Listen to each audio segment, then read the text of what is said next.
दोस्तों, आप सबका मैथ लाइफ चैनल पर स्वागत है।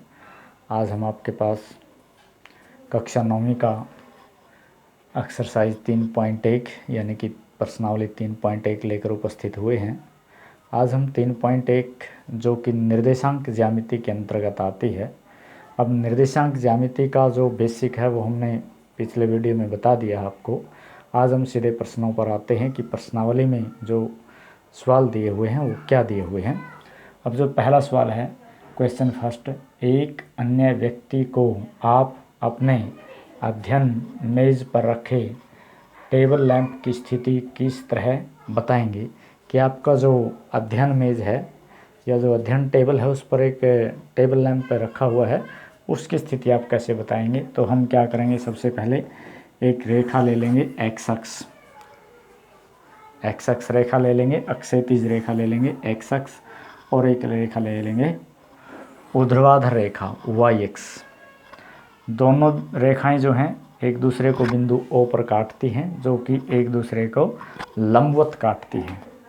किस तरह काटती हैं? ये लंबवत काटती हैं, 90 डिग्री के कोण पर एक दूसरे को दोनों रेखाएं काटती हैं।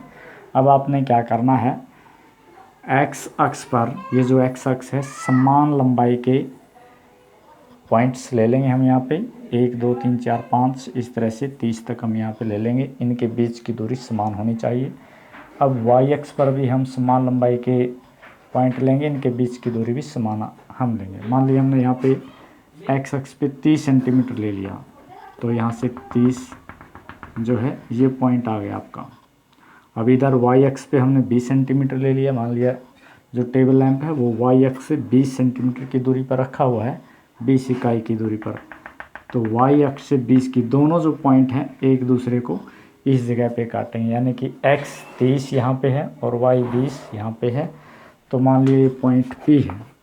जो बिंदु P है वो टेबल लैंप की स्थिति को दर्शाता है, यानी कि ये जो हमारा टेबल लैंप है। इस तरह से आप पहले क्वेश्चन में टेबल लैंप की स्थिति को दर्शाएंगे आपके मेज पर। अब हमारे पास दूसरा क्वेश्चन है इसी प्रश्नावली का। तो दूसरे क्वेश्चन में हमारे पास दिया हुआ है कि क्रॉस स्ट्रीट दी हुई है हमारे पास, जैसे गलियां एक उधर जाती है एक उधर जाती है, इस तरह से हमारे पास गलियां दी हुई हैं। तो ये हमारे पास ईस्ट वेस्ट साउथ नॉर्थ इस तरह से गलियां जाती हैं। तो यहाँ पे पॉइंट्स हैं और इधर ये गलियाँ हैं जिसको हम गलियाँ मान सकते हैं, दी हुई है हमारे पास। तो यहाँ पे 1 2 3 4 5 6 7 इस तरह से हमारे पास पॉइंट्स हैं, 1 2 3 4 5 6 7। इसी तरह से हम समान दूरी पर इधर पॉइंट लेंगे 3 4 5 6, यानी कि हमारे पास दूसरे सवाल के पहले भाग में दिया हुआ है कि 4 3 दो पॉइंट्स दिए हुए हैं 4 और 3, यानी कि x 4 है y 3 है। तो x का जो मान है वो यहाँ पर है x 4 1 2 3 4 और y 3 है ऊपर की तरफ 1 2 3। ये जो पॉइंट आ गया हमारे पास a 4 3 जो है ये पहला पॉइंट आ गया, ये क्रॉस स्ट्रीट हो गई, यानी कि एक स्ट्रीट इधर गई और एक स्ट्रीट इधर आई, यानी कि एक गली इधर गई और एक इधर गई।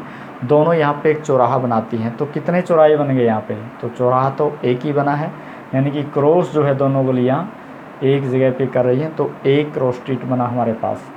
तो 4 3 को केवल एक स्ट्रीट है, जो पॉइंट 4 3 है इनका केवल एक क्रॉस स्ट्रीट है, यही हमने इसमें बताना था। दूसरा भाग है, पॉइंट है 3 और 4, x का मान 3 है 1 2 3, जो पहले वाला पॉइंट है 3।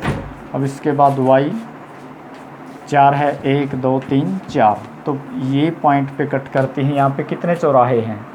एक ही चौराहा बनता है, तो 3 4 केवल एक क्रॉस स्ट्रीट है, यानी कि हम इसको एक चौराहा मान सकते हैं।